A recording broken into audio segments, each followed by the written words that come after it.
We are live. Everybody say hi. Got Mercedes, we got Claire, we got McKenna, and we are going to band the Nestcam nestlings today. So first order of business is to get the babies out of the nest. So we're gonna head over to the Nestcam.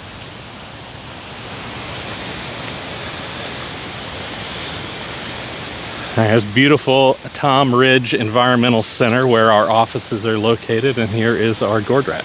So you can see the opposite direction of our Nestcam.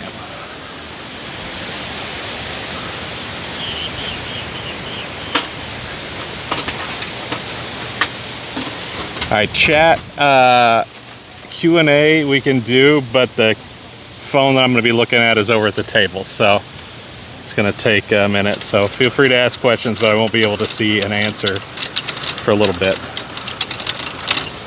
So Claire's cranking down the winch here as the whole gourd rack is coming down with it.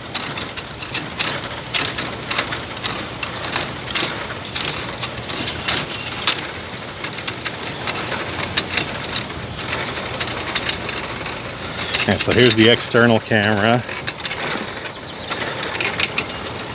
There's the Nestcam.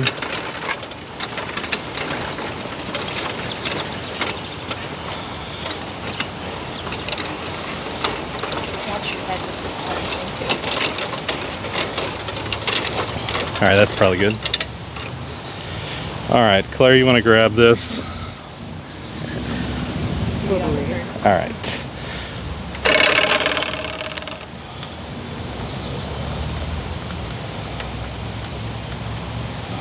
All right, I'm just disconnecting the waterproof connector here, if I can, at this angle.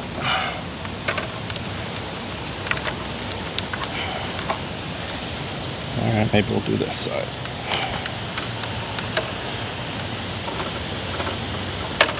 There we go.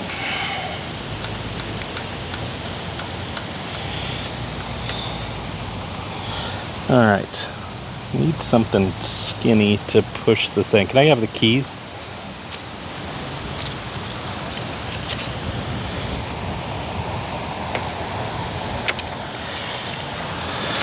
All right.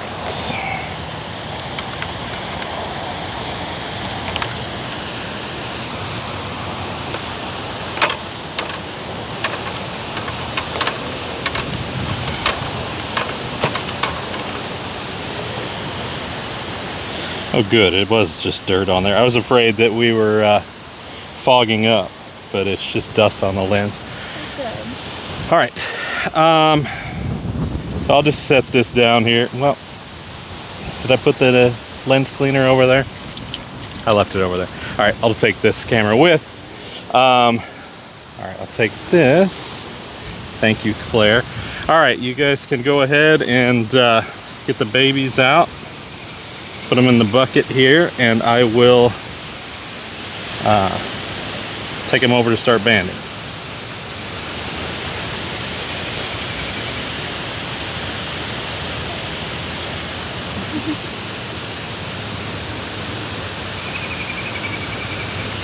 This is the cutest age, I think.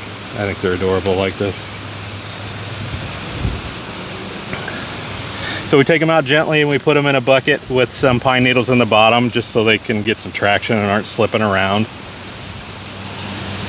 And once we have everybody out of there, I'll take the bucket. These guys will do a nest replacement to give these guys a fresh nest. That's our little guy, our youngster.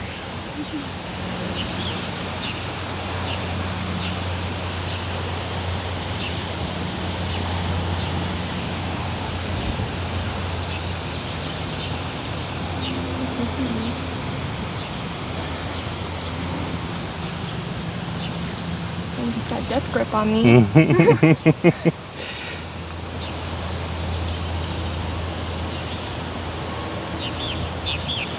All right, last one.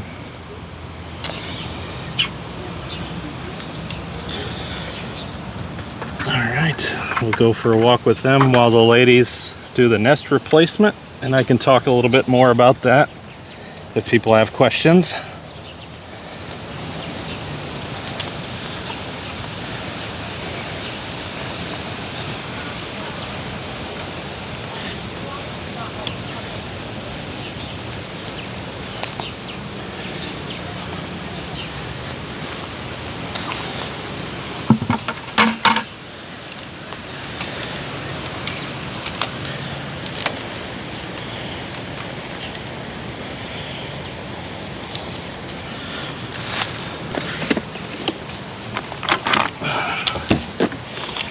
Thank you.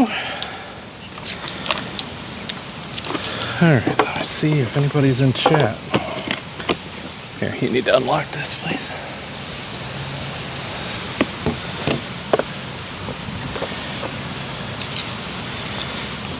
There we are. Yeah, the nestlings at this age, and we try and shoot for a particular age range, they're nice and calm. Once they get older, they get a little bit more grumpy with us doing this. In case you were wondering what the camera looks like for the nest, this is it. It's an Axis brand cam, and I've got it in a PVC housing with a threaded cap, just the outside edge of it put together there, with the screw cap on the PVC here with the wiring coming out. So that's what the internal camera looks like. This keeps locking up on me.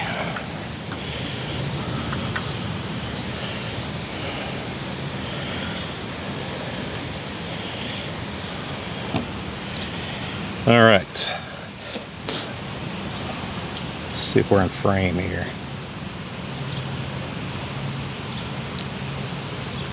Okay.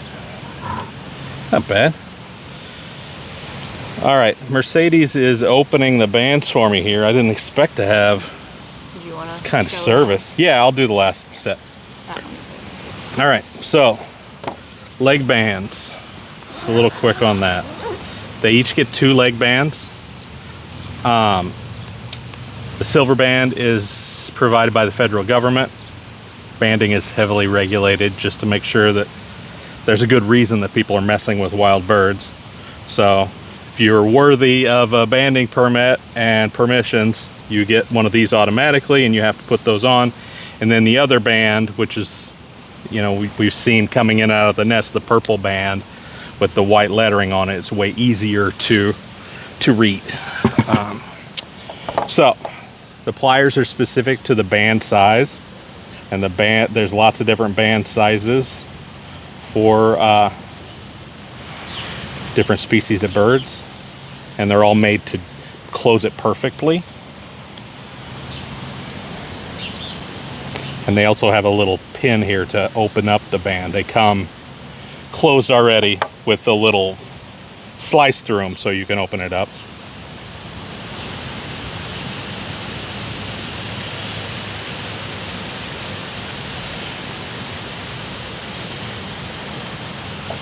All right, we're gonna do our first one here. The nestlings are rapidly growing at this age, and we're not doing a study on nestling growth, so we really don't have to do any extra measurements or anything along those lines. And you guys can see the nestlings up close, so you don't have to, we don't really need to chat too much about them, because you get a better picture in the nest anyway. But I'll just draw attention to their pin feathers starting to emerge from the sheaths. Hopefully you guys can see that. Also the pin feathers on their tail. So these guys get the purple band on their right leg. And how we do it, we take it, you have them in a banding grip, which is what this is called when you kind of have finger chopsticks around their head. And then the rest of the hand keeps the feather, or keeps the wings wrapped up. And then I take my pincher, you know, my thumb and my pointer finger, and use that to to keep the toes out of the way, because sometimes they'll stick their thumb back in the way of the pliers and you don't want to pinch their fingers.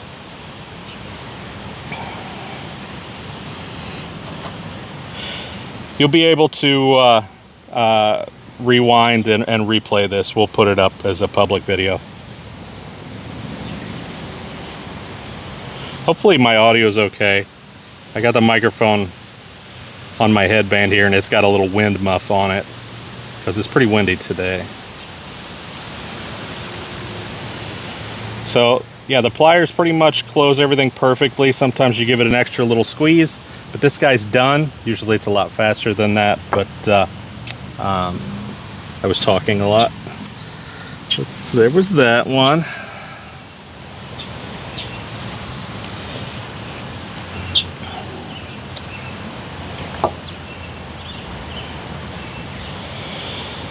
Audio's fine, thank you.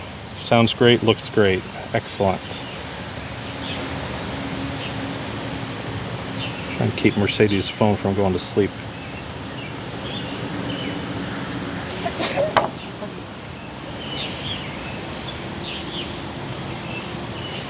And you gotta look at these little bitty numbers on here, make sure you're putting the bands on the right way. We try and have it so we can read the bands through a spotting scope. So we have to have the numbers up, so we're not trying to read upside down something that's super tiny and moving around.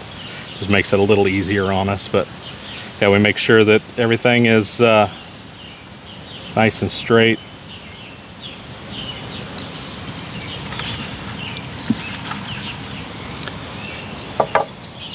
So what are the numbers we're getting here, Mercedes, for E973 through E977. E973 through E977. So in future years, next year in particular, when we have subadult males causing trouble, we got to make sure we remember which numbers we loved so much. Thank you, Lady Valerie. Yeah, I've got that one's a purple martin, the one closest to my elbow there. And the other ones are the other species of birds that I've studied in school and during my career. So, little reminder of the birds that I've spent so much time with. All right, 2 left to go. Feel free to throw out any questions you have. Hopefully I'm staying in frame with all this. But they're nice and calm, and the parents are used to people being around, and they adapt to this pretty quickly. All right, this guy's being funny with his fingers, so I got to get a new grip. There we go. If you hear a popping sound when I squeeze, it's my wrist. I promise, it's not their leg exploding. They are beautiful. I love them at this age. I think they're so cute when their feathers start coming out. Right before this, though, right before the feathers come out, it's not so cute. That's my least favorite time for them, when they're all kind of scaly and looks like they got a bunch of dry skin. But it doesn't matter if I like them or not. But yeah, this I think is the cutest. All right, one last one, and I think it's our little guy, our youngest. Here he is. He's doing great, even though everybody worries and worries and worries about him. He's just a day younger. Pretty soon, once they get feathered out, you won't even know the difference. So, for future reference, E973 is the little guy. But he's great. He feels healthy weight. He's just a day behind everybody. And as you've seen, they grow a lot in one day.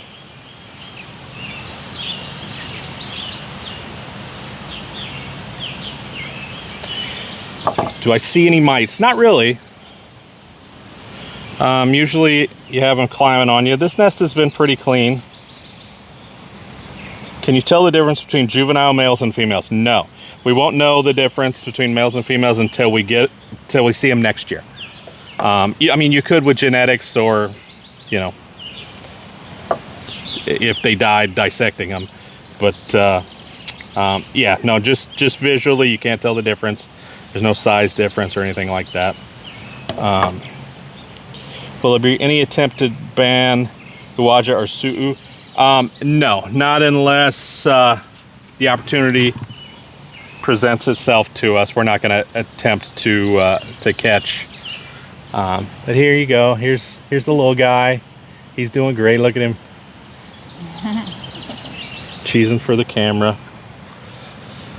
All right, so that's it. Everybody is banded. They're back in the bucket, nice and calm. The lens is clean. I was worried that it was fogging up. I'm so thrilled that it's not. It was just dust. So we're gonna head back over. The ladies have already replaced the nest. So to replace the nest, they just took it down. They've scraped out anything that was stuck in there, removed it, wiped it down if that was necessary with like an alcohol wipe or a wet washcloth. Probably wasn't even necessary for this one. Put in fresh pine needles, and these guys will be good. So it'll be a different look inside the nest when we get the camera back up and running, but it is something that they will adjust to immediately. So, all right, we're gonna get up and head over there. Claire, would you mind being the camera person again, at least temporarily, while I Absolutely. get the camera back plugged in? All right.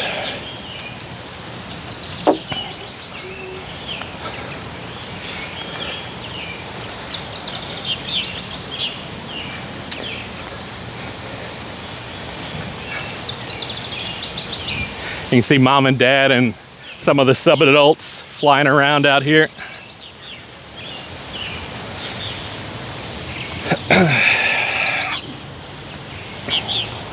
All right, it's kind of a tight squeeze to get this camera on, so I'm gonna make sure I get it straight.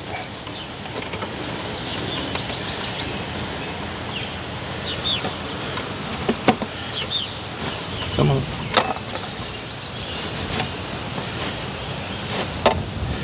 There we go.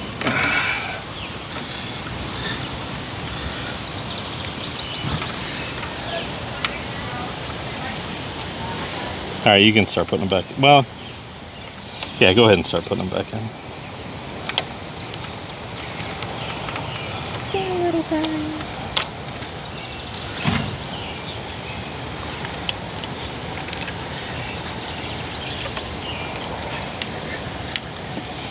All right, the Nestcam should be waking back up now. I just plugged it back in. Get the waterproof connectors on.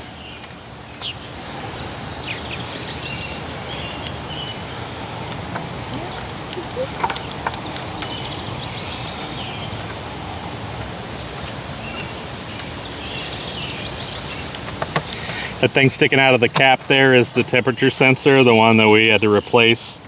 It's not usually in the cap, but since we were live with the Nestcam, I didn't want to have to drill a new hole for it. This sensor's a little bigger than the old one, so I just put it in the cap so we didn't have shavings falling on the babies while I was drilling, and everybody worrying about that. So just gonna make sure the little weatherproofing here on the wire is still intact and nice and tight. You guys check that. All right, that's it. I can talk a little bit for a second here about the Nestcam, because people are often asking about the components of the Nestcam. Thank you, Terry. Thank you so much for the donation. All right, so Nestcam equipment. Obviously the camera that I showed you.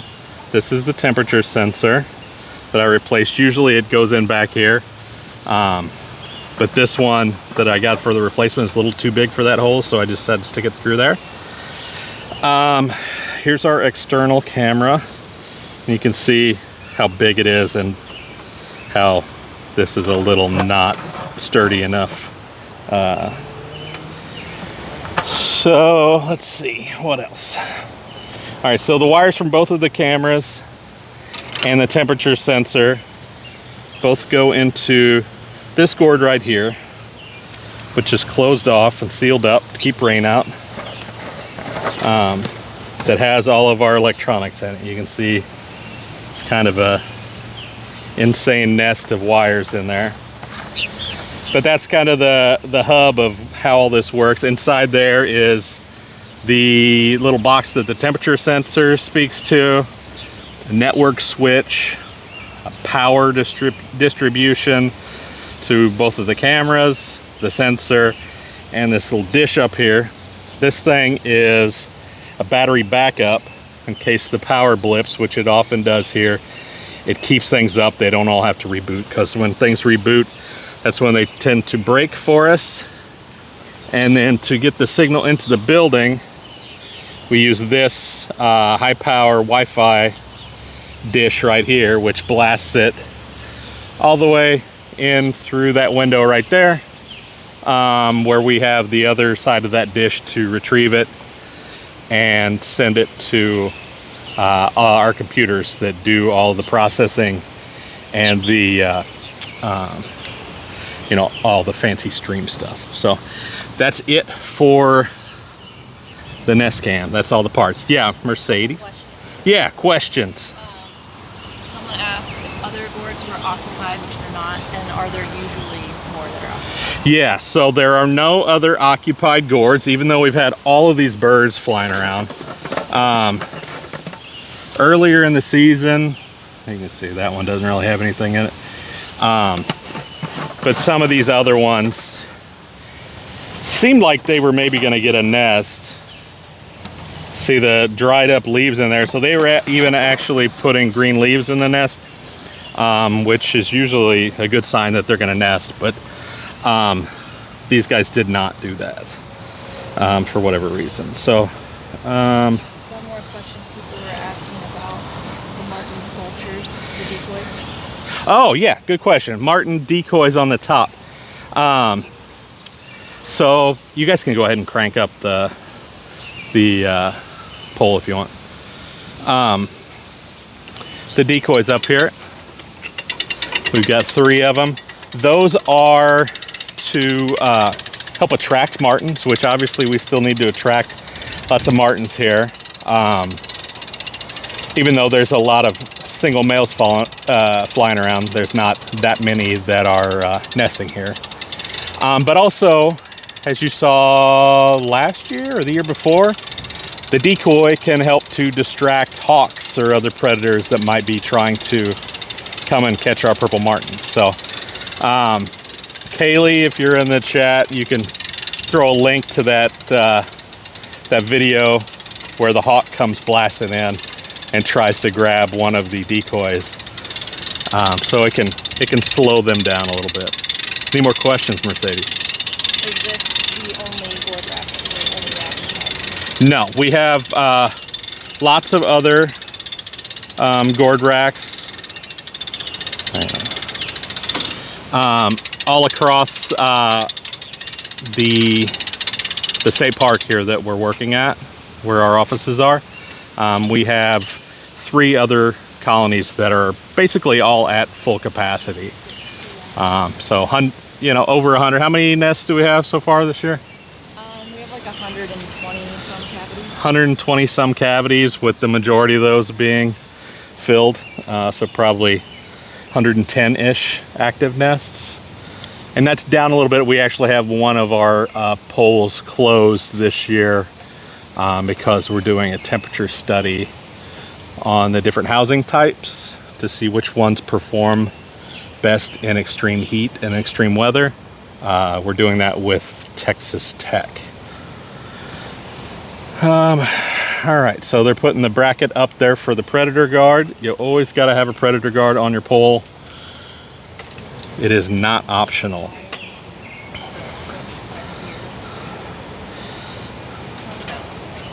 It's a little weird to do the predator guard at this one because there's the cable to deal with as well. The power cord that goes up, and you don't want to chop that with the predator guard as you're closing it. Mercedes is our research manager, and Claire and McKenna are our interns this year.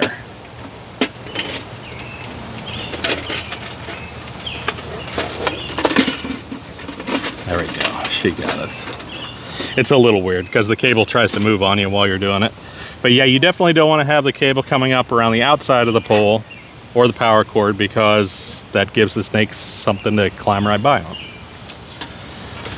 And we always lock up our stuff here since it's a public location. So we put a padlock on top of the predator guard. And then this year we switched to the removable handles on our winch, which are really nice. It saves time on things. Plus, we were having trouble with lawnmowers hitting the handle because it sticks out there a little bit. So, any more questions before we switch to? Well, we'll end this stream and everybody can head on back to the Nestcam. But yeah, thanks for joining us. And that's our babies getting banded for this year. See you next time.